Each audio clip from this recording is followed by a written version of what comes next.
మరొకసారి మనం వీడియోల ద్వారా దేవుని లేఖనాలను ధ్యానించడానికి మనకి ఇవ్వబడినటువంటి గొప్ప అవకాశాన్ని బట్టి దేవునికి నా హృదయపూర్వక కృతజ్ఞతలు తెలియజేసుకుంటూ ఉన్నాను.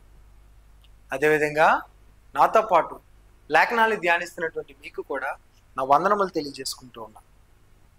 మనం గత వీడియోలో మనం చూసినటువంటి విషయం ఏంటంటే, బైబిల్ తనను గురించి తాను ఏమని బయలుపరుచుకుంటుంది అన్న విషయాన్ని చూసినప్పుడు, బైబిల్లో రాయబడినటువంటి ప్రతి మాట ఇన్స్పైర్డ్ అని, అంటే దేవుని యొక్క ఆత్మచేత ప్రేరణ పొందినవని, అందులో ఉన్నటువంటి ప్రతి మాట కూడా దేవుని నుంచి బయలుపరచబడినవని మనం క్లియర్గా చూసి ఉన్నాం. అలాగే బైబిల్లో 3800కు పైగా సార్లు బైబిల్లో అనేక సార్లు దేవుడు సెలవిచ్చారు, దేవుడు ఆజ్ఞాపించారు, దేవుడు బయలుపరిచారు అన్న మాటలతో బైబిల్లో నింపబడి ఆ క్లెయిమ్ మనం పదే పదే చూడగలుగుతాం. ఇర్మియా గ్రంథంలో అయితే 500 సార్లు కన్నా ఎక్కువ సార్లు యెహోవా సెలవిచ్చును, దేవుని యెహోవా వాక్కు నాకు ప్రత్యక్షమై ఎలాగ సెలవిచ్చును అన్న మాటలు మనం పదే పదే చూస్తాం. అంత మాత్రమే కాదు, గ్రంథకర్తలు కూడా, బైబిల్ రాసినటువంటి గ్రంథకర్తలు కూడా ఏమని తమ తాము బయలుపరుచుకున్నారంటే, వారు చెప్తున్నటువంటి మాటలు దేవుని యొక్క మాటలు, వారు రాస్తున్నటువంటి మాటలు దేవుని యొక్క మాటలు అని వారు క్లియర్గా క్లెయిమ్ చేసుకున్నారు. వారు తమ సొంత మాటలు రాశారని చెప్పలేదు, వారు దేవుని యొక్క మాటలని వారు చెప్పారు. అంత మాత్రమే కాదు, ప్రభువైన యేసుక్రీస్తు వారు కూడా ఏమని చెప్పారంటే, లేఖనాల్లో రాయబడినటువంటి మాటలు సంపూర్ణంగా ఇన్స్పైర్డ్, దేవుని నుంచి వచ్చినటువంటి మాటలే. ఎంతవరకు అంటే ఇంక్లూడింగ్ 1 jot and 1 dot, అంటే ఒక పొల్లుతో సహా అవి దేవుని యొక్క మాటలు, అవన్నీ కూడా సంపూర్ణంగా నెరవేరబడతాయి అని ప్రభువైన యేసుక్రీస్తు వారు కూడా రూఢిగా చెప్పారు. ఇంత గొప్ప సాక్షి సమూహం బైబిల్ తనంతట తానుగాను, తనలో తాను రాయబడినటువంటి ప్రవక్తల యొక్క సమూహంతోనూ, ప్రభువైన యేసుక్రీస్తు వారి యొక్క మాటలతోనూ రూఢిపరచబడుచుండగా, మనం ఈ ఆత్మ సంబంధమైన జీవితంలో బైబిల్ను తప్ప మరి దేన్ని వెంబడించడానికి మనకు అవకాశం లేదు. కానీ నేడు మనం క్రైస్తవ ప్రపంచంలో చూసినప్పుడు చాలా రకాల విశ్వాసాలు, చాలా రకాల నమ్మకాలు, చాలా రకాల ఆచారాలు, విధానాలను మనం చూడగలుగుతాం. ఒక క్రైస్తవుడైనటువంటి మీరు కానీ నేను కానీ ఒక సాధారణమైనటువంటి క్రైస్తవులు, వీఆర్ అన్ ఆర్డినరీ పీపుల్. దేవుణ్ణి విశ్వసించి ఆయన్ని నమ్మి ఆయనను వెంబడించాలన్న కోరిక కలిగిన వారు. కానీ ఇన్ని రకాల విధానాలు, ఇన్ని రకాల పద్ధతులను చూసినప్పుడు ఏది సరి అయినది, ఏది సరి అయిన మార్గం అని తెలుసుకోవటం ఎలా? ఏ మార్గం అయినా కూడా దేవుని దగ్గరికే చేరుకునేదా? ఏ విశ్వాసాలైనా, ఏ విధానాలైనా కూడా మనల్ని దేవుని దగ్గరికే చేరుస్తాయా అనే భావన మనం కలిగి ఉన్నట్లయితే, మనం ప్రభువైన యేసుక్రీస్తు వారు చెప్పినటువంటి మాటలు మనం అలక్ష్యం చేసేవారు ఉంటాం. ప్రభువైన యేసుక్రీస్తు వారు చాలా క్లియర్గా చెప్పారు, మీరు ఇరుకు మార్గమును ప్రవేశించుడి. ఎందుకంటే ఆ మార్గం సంకుచితమైనది, అది చాలా ఇరుకైనది, అందులో దాన్ని కనుగొనివారు కొందరే. ఎందుకంటే దేవుని యొద్దకు చేరుకోవడానికి దేవుడు ప్రభువైన యేసుక్రీస్తు ద్వారా బయలుపరిచినటువంటి మార్గం ఒక్కటే ఉందండి. దేవుణ్ణి విశ్వసించవలసింది, దేవుడు ఆజ్ఞాపించినటువంటి ఆజ్ఞలను ఆచరించవలసిన విధానాలు ఒక్క విధానంలోనే ఉన్నాయి. ఇన్ని రకాల విశ్వాసాలు, ఇన్ని రకాల విధానాలు మనకి కనబడవు బైబిల్లో. మనం ఒకే విధానం, ఒకే మార్గం ఉంది. బైబిల్ ఎఫెసీయులకు రాసిన పత్రిక 4వ అధ్యాయం 4వ వచనం మనం చూస్తే ఒకే విశ్వాసం. మనం అందరం ఒకే విశ్వాసం కలిగి ఉండాలి అన్ని విషయాల్లో. మనం అందరం మన సొంత మార్గాలను ఏర్పాటు చేసుకొని నడిచినట్లయితే దేవుని సంతోషపెట్టడం సాధ్యం కాదు. ప్రభువా అని నన్ను పిలిచి ప్రతివాడు పరలోక రాజ్యంలో ప్రవేశింపడు అని ప్రభువైన యేసుక్రీస్తు వారు క్లియర్గా చెప్పారు. కేవలం తండ్రి యొక్క చిత్త ప్రకారం చేయువాడే పరలోక రాజ్యంలో ప్రవేశిస్తారని చెప్తున్నారు.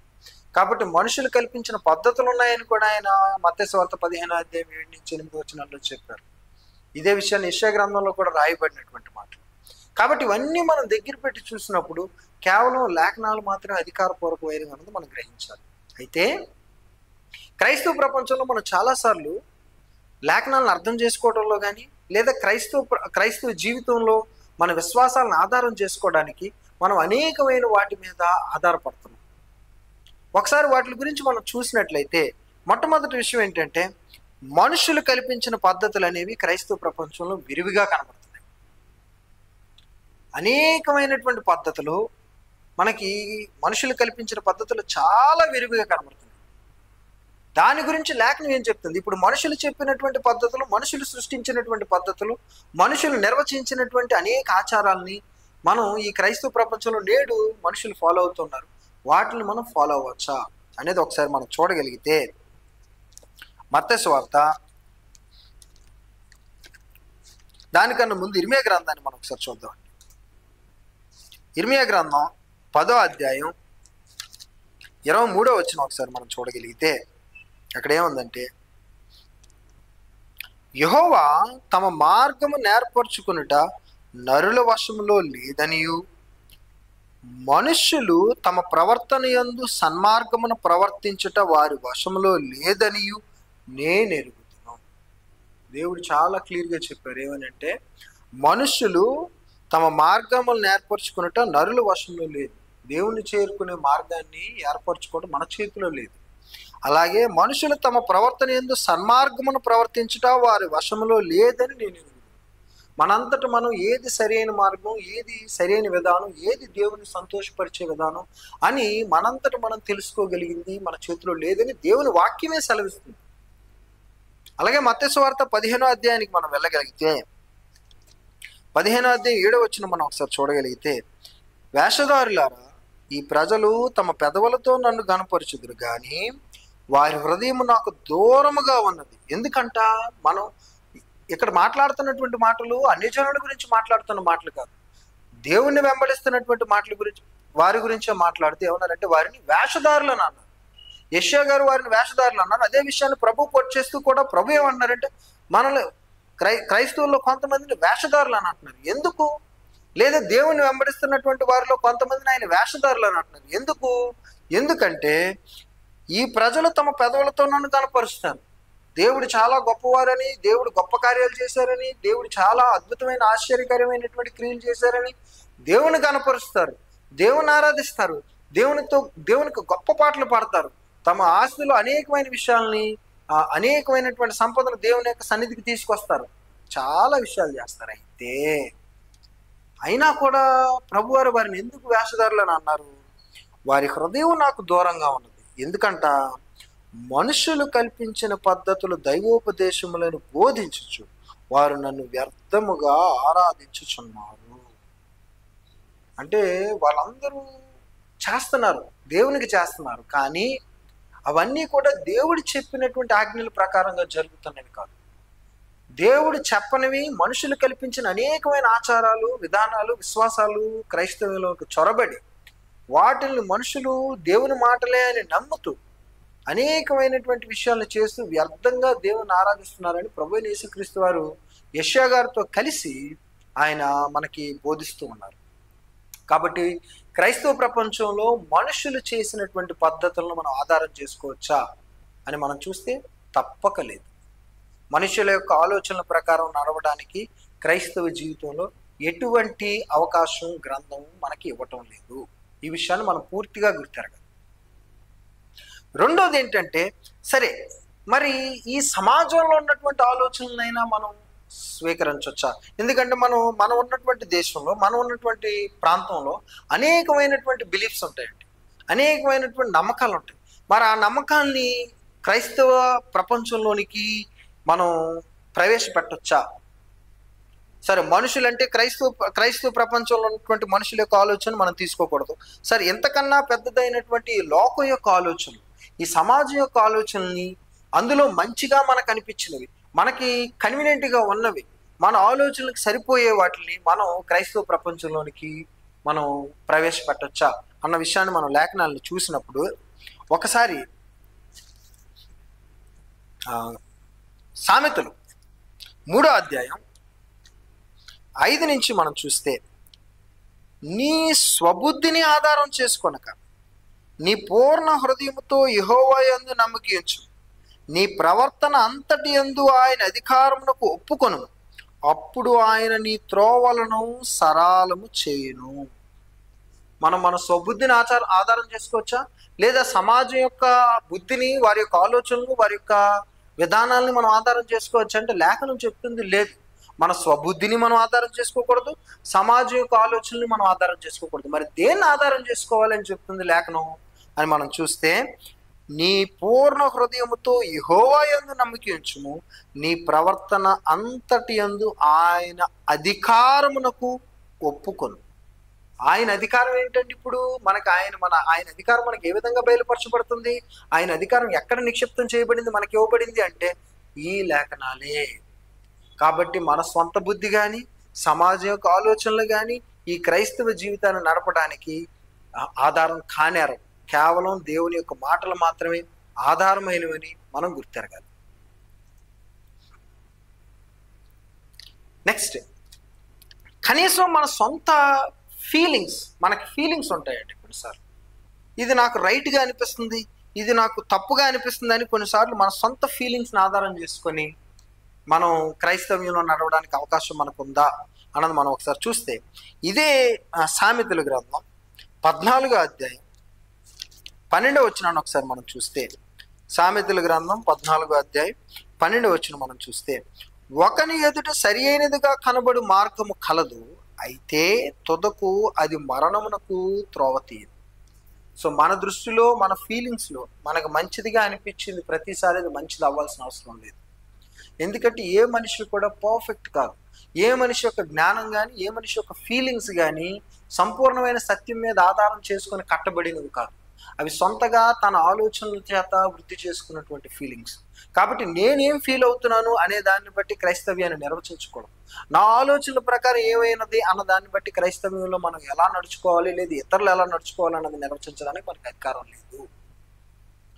సో చాలాసార్లు మన సంఘాల్లో వింటూ ఉంటాం, నేనేమనుకుంటున్నానంటే నేను ఎలా అనుకుంటున్నాను, లేకపోతే నా దృష్టిలో ఇది సరిగా ఉంది, ఇదే కరెక్ట్ అని మనం చాలాసార్లు అనుకొని లేఖనాల యొక్క అర్థాన్ని మార్చేస్తూ మన సొంత ఫీలింగ్స్ని, మన సొంత ఆలోచనల్ని లేఖనాల్లో చొప్పింపజేస్తూ మనం క్రైస్తవ్యాన్ని పక్కద్రోవకు పట్టించే అవకాశం ఉంది. కాబట్టి క్రైస్తవ్యంలో ఉన్నటువంటి మీరు కానీ నేను కానీ గుర్తుపెట్టుకోవాల్సిన మొట్టమొదటి విషయం ఏంటంటే, బైబిల్ సంపూర్ణమైనదని, అది మన భక్తికి జీవానికి కావలసిన ప్రతి విషయాన్ని అది మనకు దయచేస్తుందని, మనం ఏమీ సొంతగా ఆలోచించవలసిన అవసరం లేదని, అవి సంపూర్ణంగా మనకు కావలసిన ప్రతి దాన్ని దయచేస్తుందని మనకి 2వ పేతురు రాసిన పత్రిక 1వ అధ్యాయం చెప్తుంది. ఒకసారి 2వ పేతురు రాసిన పత్రిక 1వ అధ్యాయానికి వెళ్తే మనకు అక్కడ కనబడుతుంది ఏమంటే, 2వ వచనం నేను చూస్తే, తన మహిమను బట్టి గుణాతిశయమును బట్టి మనల్ని పిలిచిన వారిని గూర్చిన అనుభవ జ్ఞాన మూలముగా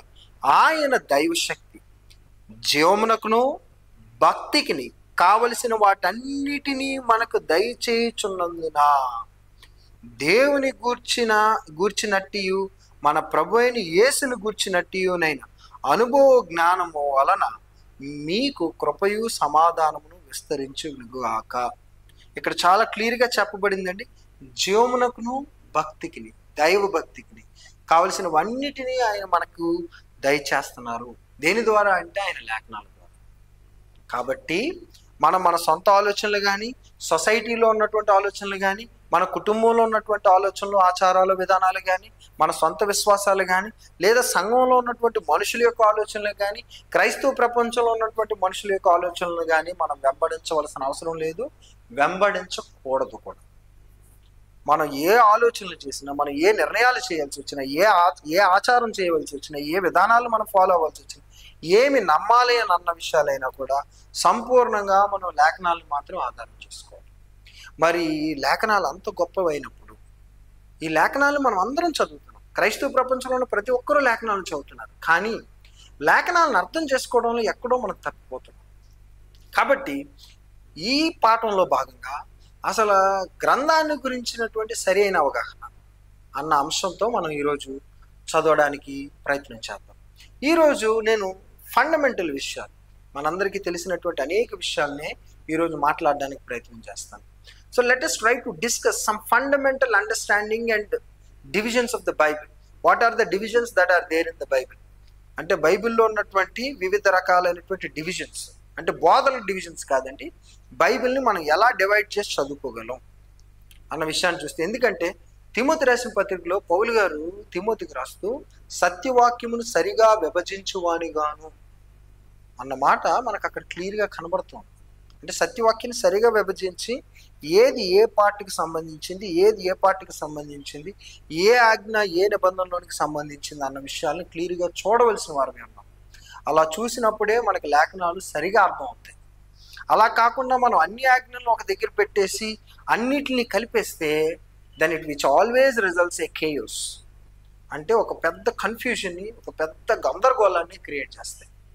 కాబట్టి లేఖనాల గురించిన, బైబిల్ గురించిన ప్రాథమిక అవగాహన, fundamental understanding about the Bible అన్న అంశాన్ని ఈరోజు మనం చూడడానికి ప్రయత్నం చేద్దాం. So the organisation of the Bible మనం చూడగలిగితే, మనం ఎవరైనా కూడా మన అందరి చేతిలో, అది తెలుగు బైబిల్ కానివ్వండి, ఇంగ్లీష్ బైబిల్ కానివ్వండి, మరి ఏ బైబిల్ అయినా కానివ్వండి, మనం బైబిల్ ఓపెన్ చేసినప్పుడు, మనం ఫస్ట్ పేజ్ ఓపెన్ చేసి చూడగలిగినప్పుడు మనకు కనబడేది ఏంటంటే, అక్కడ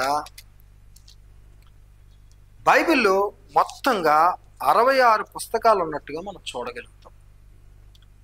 Bible is not a single book, but rather Bible is made up of 66 individual books.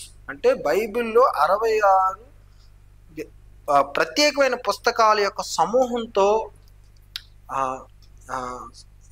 చేయబడినటువంటి పుస్తకం ఇది. ఇది సంపూర్ణంగా ఒకే పుస్తకం కాదు, కానీ ఇందులో 66 పుస్తకాలు ఉన్నాయి. అయినప్పటికీ ఈ 66 పుస్తకాలు కూడా ఒకే ఉద్దేశాన్ని, ఒకే విషయాన్ని ఒకే విధంగాను బయలుపరుస్తూ ఉన్నాయి. ఆ విషయాన్ని మాత్రం మనం మర్చిపోకూడదు. సో బైబిల్ని మనం చూసినప్పుడు బైబిల్లో 66 పుస్తకాలు ఉన్నట్టుగా మనం చూడగలుగుతాం.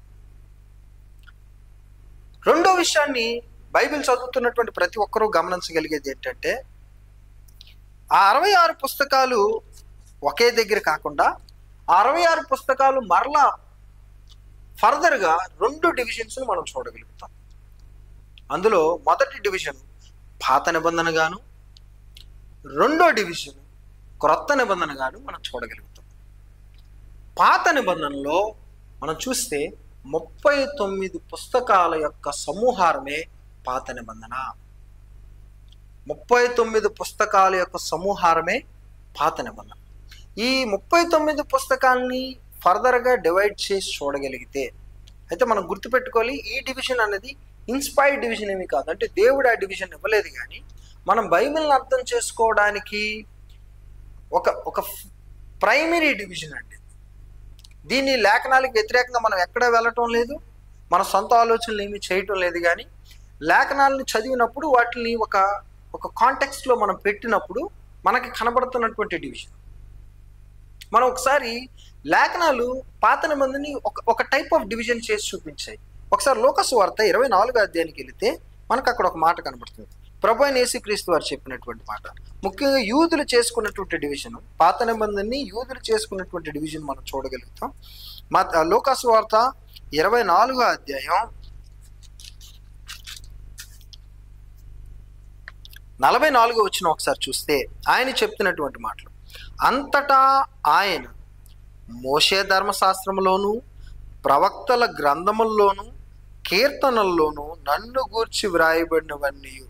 అంటే ప్రభు అయిన యేసుక్రీస్తు వారు లేదా యూదులు ధర్మశాస్త్రాన్ని లేదా పాత నిబంధన మొత్తాన్ని 3 భాగాలుగా చేసుకున్నట్టుగా మనం చూడగలుగుతాం. మొదటిదేమో మోషే ధర్మశాస్త్రము, 2 ప్రవక్తల గ్రంథములు, 3 కీర్తనలు అనే డివిజను వారు చేసుకున్నట్టుగా ప్రభువారు దాన్ని ఉపయోగించినట్టుగా మనం చూడగలుగుతాం.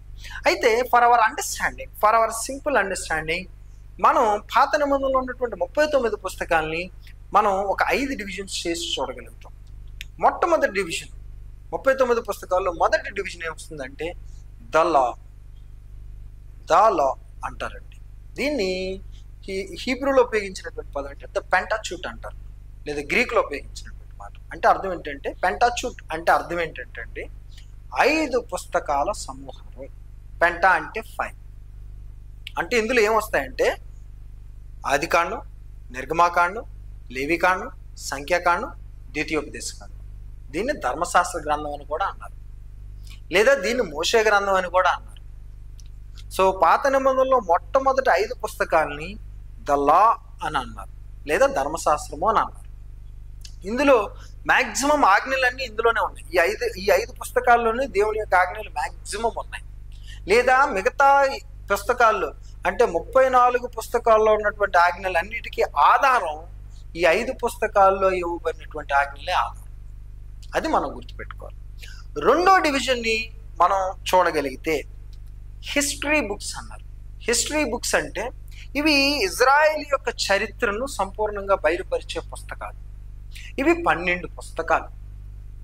యెహోషువ గ్రంథం మొదలుకొని ఎస్తేరు గ్రంథం వరకు రాయబడినటువంటి 12 పుస్తకాలు చరిత్ర పుస్తకాలు. ఎవరి చరిత్రను గురించి రాయబడ్డాయి ఇందులో అని అంటే, ఇందులో ఇజ్రాయెల్ యొక్క చరిత్రను గురించి, ఇజ్రాయెల్ యొక్క ప్రజల యొక్క జీవనాన్ని గురించి, వారు దేవునితో ఏ విధంగా నడిచారు, దేవుడు వారికి చేసిన వాగ్దానాలను ఏ విధంగా బయలుపరిచారు, అయితే వారు దేవుని యొక్క వాగ్దానాలను అనుభవించినటువంటి ఇజ్రాయేలు ప్రజలు దేవునితో ఎలా వ్యవహరించారు, వారు దేవుని విషయంలో వారు ఏ విధంగా తప్పిపోయారు, మరలా ఏ విధంగా మారు మనసు పొందారు, న్యాయాధిపతుల కాలంలో వారు ఎటువంటి జీవితాన్ని జీవించారు, రాజుల కాలంలో వారు ఎటువంటి జీవితాన్ని జీవించారు, రాజులు వారి జీవితాలను ఏ విధంగా దేవునికి దూరం చేశారు, దేవునికి దగ్గర చేశారు అన్న విషయాల యొక్క చరిత్ర యొక్క సమూహాలు మనకి ఈ 12 పుస్తకాల్లో కనబడుతుంది. చరిత్ర పుస్తకాలు అంటారు.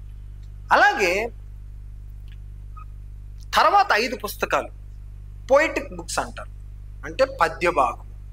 ఇవి యోబు గ్రంథం నుంచి సాంగ్స్ ఆఫ్ సొలొమన్ అంటే పరమగీతముల వరకు ఉన్నటువంటి 5 పుస్తకాలు. యోబు గ్రంథము, కీర్తనలు, సామెతలు, ప్రసంగి, అలాగే పరమగీతం. ఈ 5 పుస్తకములు కలిపి ఏమన్నారంటే పోయిటిక్ బుక్స్ అన్నారు. These are the greatest literature books ever written in the human lifes. అంటే మనుషుల యొక్క జీవితాల్లో రాయబడినటువంటి గొప్ప పద్య కావ్యాలు అయి ఉన్నాయి. ఈ 5 పుస్తకాలు కూడా దేవుని గురించిన భక్తినికి, దేవుడు మనుషులతో వ్యవహరిస్తున్న విధానాన్ని గురించి, ముఖ్యంగా మనుషులు దేవునితో ఎటువంటి సంబంధాన్ని కలిగి ఉండాలి, మనుషులు దేవుని ఏ విధంగా సమీపించాలి, భక్తికి కావలసిన అనేక విషయాలు మనకి రాయబడ్డాయి. కీర్తనలు చదువుకోగలిగితే ప్రతి కీర్తన ఒక గొప్ప కావ్యమై ఉన్నది, గొప్ప విషయాలను బయలుపరుస్తున్నాయి. సో కీర్తనలు కానీ, యోబు గ్రంథం కానీ, ప్రసంగి కానీ, లేకపోతే సామెతలు కానీ, సాంగ్స్ ఆఫ్ సొలొమన్ అంటే పరమగీతములు కానీ, ఇవన్నీ మనం దగ్గర పెట్టి చూస్తే ఒక గొప్ప పద్య కావ్యాలుగా మనం పాత నిబంధన పుస్తకాల్లో ఈ 5 పుస్తకాలని చూడగలుగుతాం. మొదటి డివిజన్ ఏమో ధర్మశాస్త్ర గ్రంథాలు అంటే పెంటాచూట్ 5 పుస్తకాలు, దీన్ని లా అన్నారు. తర్వాత 12 పుస్తకాలు చరిత్ర పుస్తకాలు, ఇవి ఇజ్రాయెల్ యొక్క చరిత్రను బయలుపరిచే పుస్తకాలు.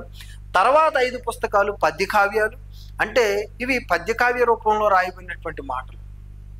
తర్వాత మనం 17 పుస్తకాలు, తర్వాత ఉన్నటువంటి చివరి 17 పుస్తకాలని ప్రవక్తల గ్రంథములు అని అన్నారు.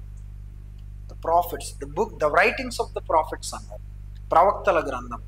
అయితే దీన్ని ఫర్దర్గా మనం అర్థం చేసుకోవడానికి ఈ ప్రవక్తల గ్రంథాన్ని 2 డివిజన్స్ చేసినట్టుగా మనం చూడగలుగుతాం. Major prophets and minor prophets, అంటే పెద్ద ప్రవక్తల గ్రంథాలు, చిన్న ప్రవక్తల గ్రంథాలు. అయితే ఇక్కడ ఒక విషయాన్ని గుర్తుపెట్టుకోవాలి. పెద్ద ప్రవక్తల గ్రంథాలు అంటే ఆ గ్రంథాలు రాసినటువంటి ప్రవక్తలు గొప్పవారనో మిగతా వారి కన్నా చాలా విలువైన వారనో కాదు, కానీ ఆ గ్రంథాలు చిన్న ప్రవక్తల గ్రంథాల కన్నా ఎక్కువ వాల్యూమ్ ఉన్నటువంటి పుస్తకాలు. అంటే 12 అధ్యాయాలు అంతకు మించి రాయబడినటువంటి పుస్తకాలనేమో పెద్ద ప్రవక్తల గ్రంథాలు అన్నారు. ఇక్కడ major prophets doesn't mean they are great in nature, rather they are large in volume. అంటే అవి సైజులో పెద్దవి కాబట్టి వాటిని పెద్ద ప్రవక్తల గ్రంథాలు అన్నారు. అలాగే తర్వాత పుస్తకాలు అంటే 5 పుస్తకాలు పెద్ద ప్రవక్తల గ్రంథంలోనికి వస్తే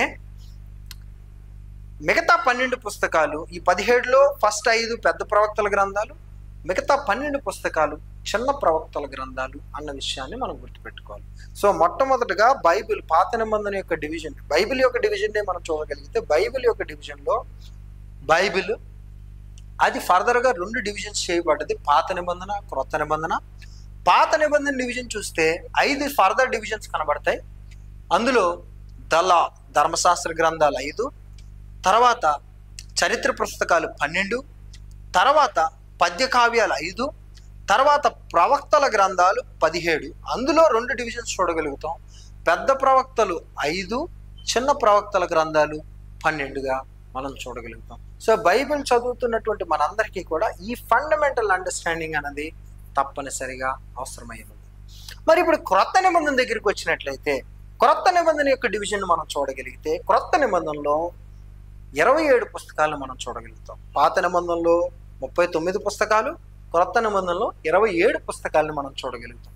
ఈ 27 పుస్తకాలని మనం జాగ్రత్తగా గమనించినట్లయితే, మొదటి 4 పుస్తకాలని సువార్త పుస్తకాలు అంటారు. ఇది సువార్త పుస్తకాలు అని అనొచ్చు, లేదా ఈ 4 పుస్తకాల్లో రాయబడినటువంటి మాటలు చూస్తే ఇది యేసుక్రీస్తు యొక్క జీవితము, ఆయన యొక్క బోధల యొక్క సమూహారమయ్యాను. ఆయన భూమి మీద నడిచినటువంటి జీవించినటువంటి జీవితాన్ని గురించి, అలాగే ఆయన చేసినటువంటి బోధలు, అద్భుత కార్యాలను గురించి వ్రాయబడినటువంటి ఈ 4 పుస్తకాలు. కాబట్టి ఈ 4 పుస్తకాలని సువార్త పుస్తకాలు అనొచ్చు, లేదా ద లైఫ్ ఆఫ్ క్రైస్ట్, క్రీస్తు యొక్క జీవితానికి సంబంధించిన పుస్తకాలు అని అనొచ్చు. ఇందులో ముఖ్యంగా ఆయన యొక్క బోధలు, ఆయన్ని వెంబడించేవారు ఏమి నమ్మాలి అన్న విషయాలు బయలుపరచబడ్డాయి. తర్వాత ఒక పుస్తకం అపోస్తలుల కార్యగ్రంథం. ఇది చరిత్ర పుస్తకం. చరిత్ర పుస్తకం అంటే ప్రభు అయిన యేసుక్రీస్తు వారు చనిపోయి సమాధి చేయబడి పునరుత్థానం అయిన తర్వాత ఆయన తన అపోస్తలుని ఆజ్ఞాపిస్తూ సర్వలోకానికి వెళ్ళి సర్వజనులను శిష్యులుగా చేయండి అని ఆయన ఆజ్ఞాపించిన తర్వాత ఆ శిష్యులు ప్రభు యొక్క బోధనలు, ప్రభు యొక్క ఆజ్ఞలను ఏ విధంగా సర్వలోకానికి తీసుకువెళ్ళారు అన్న విషయాన్ని మనం ఈ అపోస్తలుల కార్యగ్రంథంలో చూడబోతాం.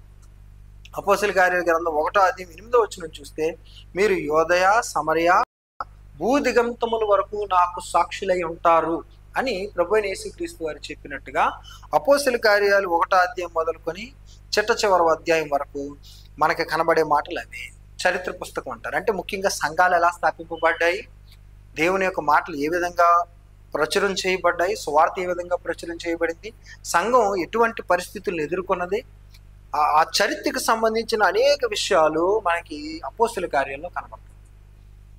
తర్వాత మనం చూడగలిగితే, తర్వాత రాయబడినటువంటి 21 పుస్తకాలు, మొదట 4 పుస్తకాలేమో సువార్త పుస్తకాలు, తర్వాత ఒక బుక్ చరిత్ర పుస్తకం 5 అయితే, తర్వాత 21 పుస్తకాలు దేని గురించి మాట్లాడుతున్నాయంటే వాటిని లెటర్స్ అంటారు, లేదా ఎపిస్టిల్స్ అంటారు.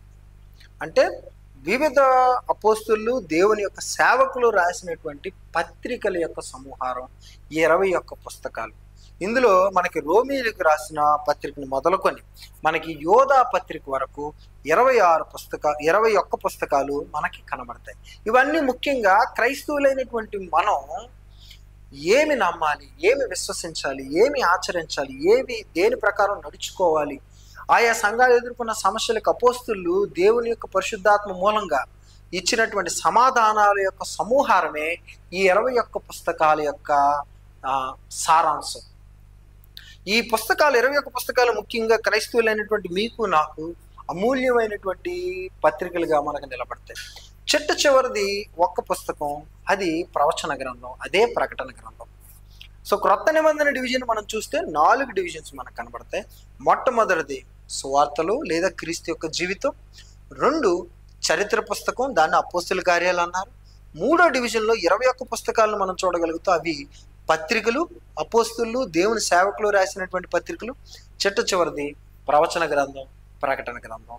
ఇది మన నిరీక్షణకు సంబంధించినటువంటి పుస్తకం. క్రైస్తవుల నిరీక్షణ గురించి, వారు ఏం పొందబోతారనే విషయాల గురించి బయలుపరిచినటువంటి విషయాలు. సో బైబిల్ యొక్క ప్రాథమికమైన డివిజన్ మనం చూడగలిగినప్పుడు 66 పుస్తకాలు ఉన్నట్టుగా అందులో 39 పుస్తకాలు పాత నిబంధనలోను, 27 పుస్తకాలు క్రొత్త నిబంధనలో ఉన్నట్టుగా మనం చూడగలిగాము.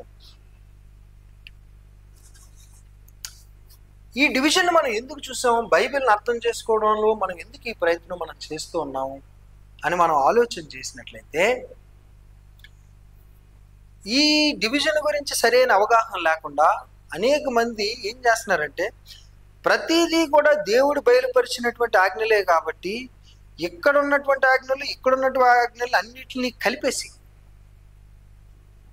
మనుషులు ఏం చేస్తున్నారంటే అనేకమైనటువంటి తొందరపాట్లు, అనేకమైనటువంటి కన్ఫ్యూజన్స్కి కారణం అవుతున్నాం. సో బైబిల్ గురించి అర్థం చేసుకోవడంలో ఎక్కడో మనం తప్పిపోయిన కారణాన ఆజ్ఞలన్నిటిని కలిపేసి వాటిలన్నిటిని కలగాపులగం చేసేసి మనం వాటిని ఒక పెద్ద కన్ఫ్యూజన్కి కారణం అవుతుంది. కాబట్టి ఒకసారి కొన్ని ఉదాహరణలు మనం తీసుకున్నట్లయితే మన సంఘాలను కొంత అబ్జర్వ్ చేయగలిగితే, సహోదరులు లేదా క్రైస్తవుల మధ్య ఉన్నటువంటి విశ్వాసాన్ని కొంత మనం చూడగలిగితే మనం చాలా డిఫరెన్సెస్ మనం చూడగలుగుతాం. There are so many differences of practices, faiths and beliefs that we can observe in the Christian రాల్.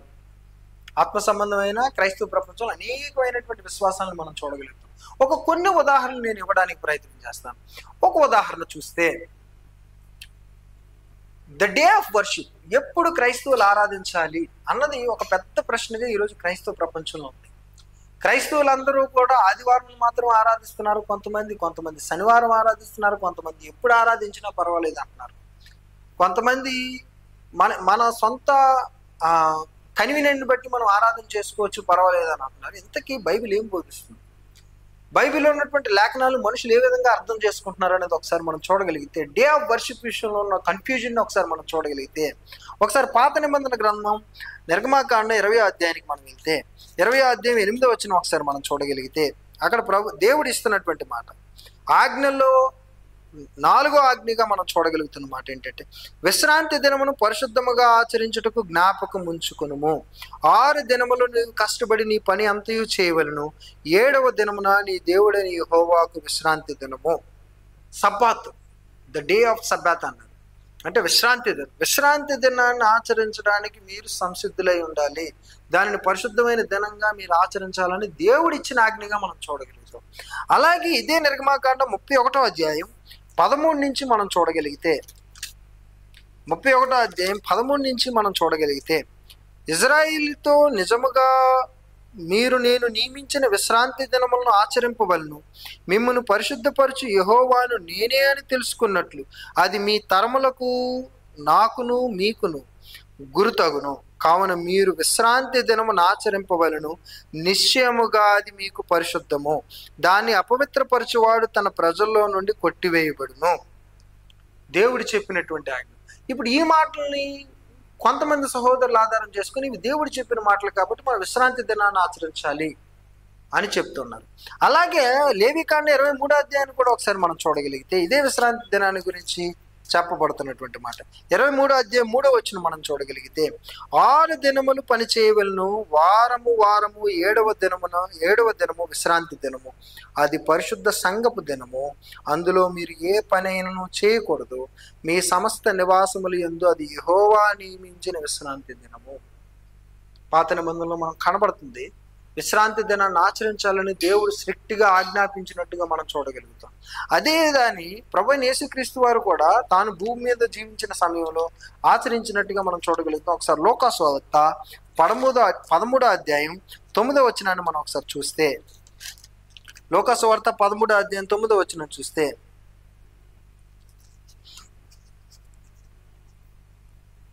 పదవచనం అండి, విశ్రాంతి దినమున ఆయన యొక్క సమాజ మందిరములో బోధించుచున్నప్పుడు, ప్రభువైన యేసుక్రీస్తు వారు ఆయన భూమి మీద జీవించిన కాలంలో సమాజ మందిరాలు అనేవి ఏర్పరచబడ్డాయి. దేవాలయంలోనికి వెళ్ళలేని వారు, దూరంగా ఉన్నవారు, దేవాలయానికి దూరంగా ఉన్నవారు సమాజ మందిరాల్లో కూడుకొని, సొనగోగ్స్ అంటారు వాటిని, అక్కడ కూడుకొని అక్కడ సబ్బాతు దినాన్ని ఆచరించినట్టుగా మనం చూడగలుగుతాం. ప్రభువైన యేసుక్రీస్తు వారు భూమి మీద ఉన్న కాలంలో ఆయన దగ్గరగా ఉన్నటువంటి సమాజ మందిరాల్లోకి వెళ్ళి ఆయన లేఖనాలను బోధించినట్టుగా మనం చూడగలుగుతాం. అంటే ఆయన కూడా సబ్బాతును పాటించినట్టుగా మనం చూడగలుగుతాం. అలాగే మత్తయి సువార్త 4వ అధ్యాయం 23వ వచనాన్ని కూడా మనం చూడగలిగితే ప్రభువైన యేసుక్రీస్తు వారిని గురించి చెప్పబడినటువంటి మాటే అది. 4వ అధ్యాయం 23వ వచనం మనం చూడగలిగితే, యేసు వారి సమాజ మందిరములో బోధించుచు దేవుని రాజ్యమును గూర్చిన సువార్తను ప్రకటించుచు అన్న మాట మనం చూడగలుగుతాం. సో ప్రభువైన యేసుక్రీస్తు వారు భూమి మీద ఉన్న కాలంలో సమాజ మందిరాలకు వెళ్ళినట్టుగాను, అక్కడ బోధించినట్టుగాను, సబ్బాతు దినాన్ని పాటించినట్టుగాను మనం చూడగలుగుతాం. ఇది గ్రంథంలో ఉన్నటువంటి ఆజ్ఞల్లో కొన్ని ఉదాహరణలు మనం తీసుకున్నాం, ముఖ్యంగా డే ఆఫ్ వర్షిప్ గురించి. అలాగే ఇంకొన్ని వచనాలను మనం ఆధారం చేసుకొని చూడగలిగితే, ఒకసారి అపోస్తుల కార్యాలు 20వ అధ్యాయం 7వ వచనానికి మనం వెళితే, అపోస్తుల కార్యాలు 20వ అధ్యాయం 7వ వచనానికి వెళ్తే మనం అక్కడ ఏం చూడగలుగుతామంటే, పౌలుతో ఉన్నవారు అక్కడ ఉన్నటువంటి సంఘంతో కలుసుకున్నప్పుడు ఆరాధన విషయాన్ని గురించి మాట్లాడుతూ, ఆదివారమున మేము రొట్టె విరుచుటకు కూడినప్పుడు, అంటే ఈ రొట్టె విరుచుటకు కూడినప్పుడు అన్నది ముఖ్యంగా ప్రభురాత్రి భోజనానికి సంబంధించినటువంటి కార్యక్రమం. The the the table of the lord, అంటే ప్రభు బల్లకి సంబంధించినటువంటి మాటల గురించి ఇది మాట్లాడుతుంది. అంటే ఇది ఆరాధనలో భాగంగా మాట్లాడుతున్నటువంటి మాటలు. వీళ్ళు ఆదివారం కూడుకున్నట్టుగా మనం చూస్తాం. ఇప్పుడు దాకా చూసినటువంటి వచనాలేమో సబ్బాత్ అంటే శనివారాన సమాజ మందిరాలుగా కూడుకున్నట్టుగాను, పరిశుద్ధ దినంగా ఆచరించమని దేవుడు ఆజ్ఞాపించినట్టుగాను చూసాం. ఇక్కడ అపోస్తల కార్యాలు 20:7 వచనం చూస్తే, మేము ఆదివారం రొట్టె విరుచుట కూడినప్పుడు, అంటే ఆదివారం మేము ఆరాధన చేస్తున్నప్పుడు అన్న మాటను మనం ఇక్కడ చూడగలుగుతాం. అలాగే మొదటి కొరింథీయులకు రాసిన పత్రిక 16:2 వచనాన్ని కూడా మనం ఒకసారి చూడగలిగితే అక్కడ మనకు కనబడుతుంది, నేను వచ్చినప్పుడు చందాపోగు చేయకుండా ప్రతి ఆదివారం మీలో ప్రతి వాడును తాను వర్ధిల్ను కొలిది తన యొద్ద కొంత సొమ్ము నిలువ చేయవలను. కానుకల గురించి మాట్లాడుతున్నటువంటి మాట. వారు కానుకలు ఎప్పుడు పోగు చేస్తున్నారు? ఆదివారం. అంటే సంఘం ఎప్పుడు కూడుకుంటుంది? ఆదివారం. సంఘం అంతా కూడుకొని ఆదివారం ఆరాధనలో భాగంగా కానుకలు ఇస్తున్నారు. కానుకలు అనేవి ఆరాధనలో ముఖ్యమైన అంశంగా మనకు కనబడుతుంది. ఇప్పుడు దాకా చూసిన వచనాలు ఏమో సబ్బాతు దినం పరిశుద్ధంగా ఆచరించమని మనకు కనబడుతుంది. ఇక్కడేమో ఆదివారం ఆరాధన చేయమని కనబడుతుంది. ఏది మనం ఫాలో అవ్వాలి? కొంతమంది ఏమో మన సబ్బాతు దినాన్ని ఫాలో అవ్వాలి, ఇది తప్పకుండా మనం ఫాలో అవ్వాలి, దేవుడు ఖచ్చితంగా చెప్పారు అన్నారు. ఇక్కడ అపోస్తులు వారి యొక్క మాదిరిని చూస్తే ఆదివారం ఫాలో అవ్వాలన్నారు. ఏది సరి అయినది? రెండూ దేవుని లేఖనాలు, రెండు దేవుని లేఖనాల నుంచి కనబడుతున్నటువంటి మాటలే. మనం ఇంకొన్ని చూడగలిగితే అపోస్తలుల మొదటి కొరింథీయులకు రాసిన పత్రిక 11వ అధ్యాయాన్ని కూడా మనం ఒకసారి చూడగలిగితే 11వ అధ్యాయం 17వ వచనం చూస్తే, నేను ఈ ఆజ్ఞని ఇచ్చుచు మిమ్మల్ని మెచ్చుకొనను, మీరు కూడి వచ్చుట ఎక్కువ కీడికే గాని ఎక్కువ మేలుకు కాదు. మీరు కూడి వస్తుంది, ఎక్కువ కీడు జరుగుతుంది తప్ప ఎక్కువ మేలు జరగట్లేదు. ఎందుకంట మొదటి సంగతి ఏమనగా, మీరు సంఘమందు కూడినప్పుడు అంటే అర్థం ఏంటంటే ఆరాధన కూడుకుంటున్నప్పుడు మీలో కక్షలు కలవని వినుచున్నాను, కొంత మట్టుకు ఇది నిజమని నమ్ముచున్నాను. మీలో యోగ్యులైన వారు ఎవరో కనబడి నిమిత్తము మీలో భిన్నాభిప్రాయం ఉండక తప్పదు. మీరందరూ కూడి వచ్చుచుండగా ప్రభురాత్రి భోజనం చేయటం సాధ్యం కాదు. అంటే ప్రభురాత్రి భోజనం చేయొద్దని చెప్పట్లేదు, కానీ ఇలాంటి ఉద్దేశాలు, ఇలాంటి భిన్నాభిప్రాయాలు ఉంటుండగా ప్రభురాత్రి భోజనం చేయడం సాధ్యం కాదు. అనగా మీరు ఆ భోజనం చేయనప్పుడు ఒకరికంటే ఒకడు ముందుగా తన మట్టుకు తాను భోజనం చేయుచున్నాడు. అంటే వారు ప్రభురాత్రి భోజనాన్ని సరిగా ఆచరించట్లేదు. ఎప్పుడు సంఘం కూడుకుంటుంది? క్రొత్త నిబంధనలో ఆదివారం కూడుకుంటుంది. ఇప్పుడు ప్రశ్న ఏంటంటే, శనివారం మనం ఆరాధన చేయాలా, ఆదివారం మనం ఆరాధన చేయాలా? When is the day of worship? ఇప్పుడు క్రైస్తవ ప్రపంచంలో దీన్ని రెండు భాగాలుగా విడిపోయిన వారు ఉన్నారు. శనివారమే ఆరాధన చేయాలి, Saturday is the day of worship అని వాదించే వాళ్ళు అనేక మంది ఉన్నారు. వాళ్ళు ఈ ముందు వచనాలు చూపిస్తున్నారు. లేదు, ఆదివారమే మనం ఆరాధన చేయాలి అని చెప్పడానికి ఈ వచనాలు చూపిస్తున్నారు. విషయం ఏంటంటే రెండు కూడా బైబిల్లో ఉన్నవే, రెండు బైబిల్లో నుంచి తీయబడినవే.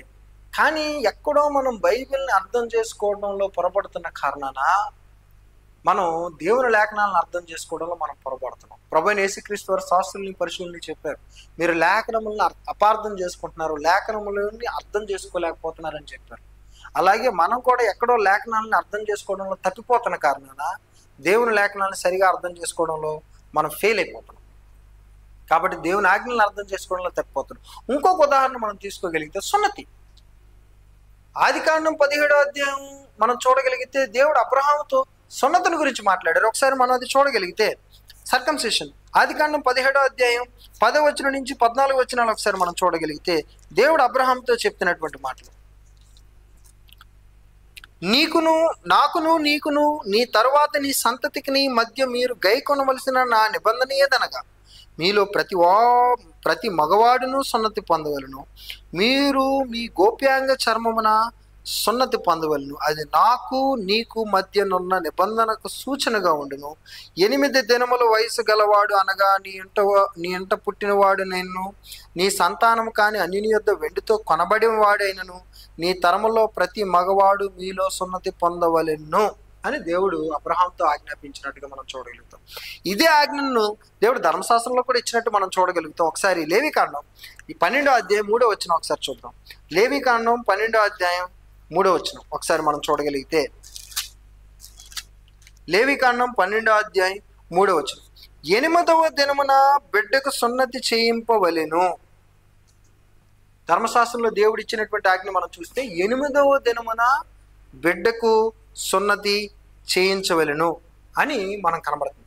అలాగే యెహోషువ గ్రంథం 5వ అధ్యాయానికి వెళ్తే, యెహోషువ గ్రంథం 5వ అధ్యాయానికి వెళ్తే 5వ అధ్యాయం 2-3 వచనాలు మనం చూడగలిగితే, ఆ సమయమున యెహోవా రాతి కత్తులు చేయించుకొని మరలా ఇజ్రాయేలుకు సున్నతి చేయించమని యెహోషువకు ఆజ్ఞాపింపగా, యెహోషువ రాతి కత్తులు చేయించుకొని సున్నతిగిరి అనే స్థలము దగ్గర ఇజ్రాయేలుకు సున్నతి చేయించును. సో పాత నిబంధన గ్రంథంలో, ధర్మశాస్త్రంలో మనం క్లియర్గా చూడగలుగుతాం సున్నతి జరిగినట్టు. సున్నతిని ఆచరించాలని దేవుడు తప్పక దాన్ని ఆజ్ఞగా ఇచ్చారని మనం క్లియర్గా చూడగలుగుతాం. అయితే లేఖనాల్లో ఉన్నటువంటి మరికొన్ని వచనాలు మనం చూసినప్పుడు అక్కడ ఉన్నటువంటి విషయాన్ని ఒకసారి చూద్దాం. రోమీలికి రాసిన పత్రిక 2వ అధ్యాయానికి మనం వెళ్తే, రోమీలికి రాసిన పత్రిక 2వ అధ్యాయం 25-26 వచనాలు మనం చూడగలిగితే అక్కడేం కనబడుతుందంటే, నీవు ధర్మశాస్త్రం అనుసరించి ప్రవర్తించి వాడివైతువా సున్నతి ప్రయోజనకరమగును గాని ధర్మశాస్త్రం అతిక్రించి వాడివైతువా నీ సున్నతి కాకపోవును. కాబట్టి సున్నతి లేనివాడు ధర్మశాస్త్రపు నీతి విధులను గైకొని ఎడల అతడు సున్నతి లేనివాడయ్యుండి సున్నతి గలవాడుగా ఎంచబడును కదా. సో ధర్మశాస్త్రం ప్రకారంగా ఫాలో అయితే సున్నతి లేకపోయినా సున్నతి గలవాడుగా ఎంచబడతాడు.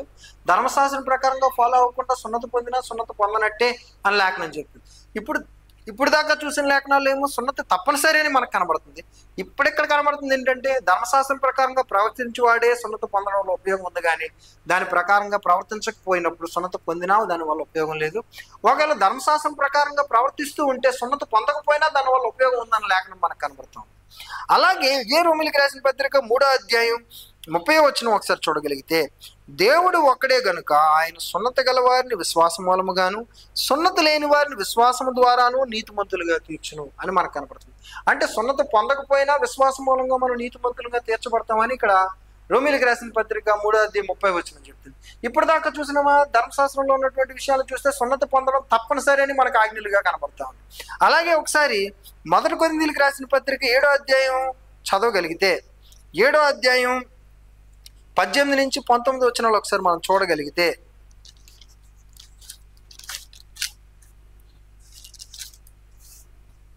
7వ అధ్యాయం 18-19 వచనాలు, సున్నతి పొందిన వాడు ఎవడైనను పిలువబడినా అతడు సున్నతి పోగొట్టుకొనవలదు, సున్నతి పొందిన వాడు ఎవడైనను పిలువబడినా సున్నతి పొందవలదు.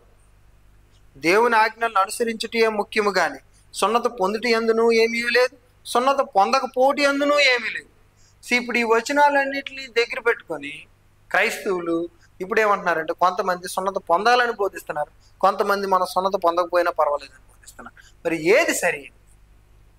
ఆరాధన విషయంలోనేమో మనం శనివారం ఆరాధించాలని క్రైస్తవులు, కొంతమంది ఏమో ఆదివారం ఆరాధించాలని కొంతమంది, ఇద్దరు విడిపోయి ఉన్నారు. సున్నతి విషయంలోనేమో సున్నతి పొందాలి తప్పకుండా మనకు లేఖనాల్లో ఉన్నాయని అంటున్నారు, కొంతమంది అంటున్నారు సున్నతి పొందకపోయినా పర్వాలేదు. ఇవి నేను ఉదాహరణగా 2 విషయాలు చూపించాను. There are so many examples.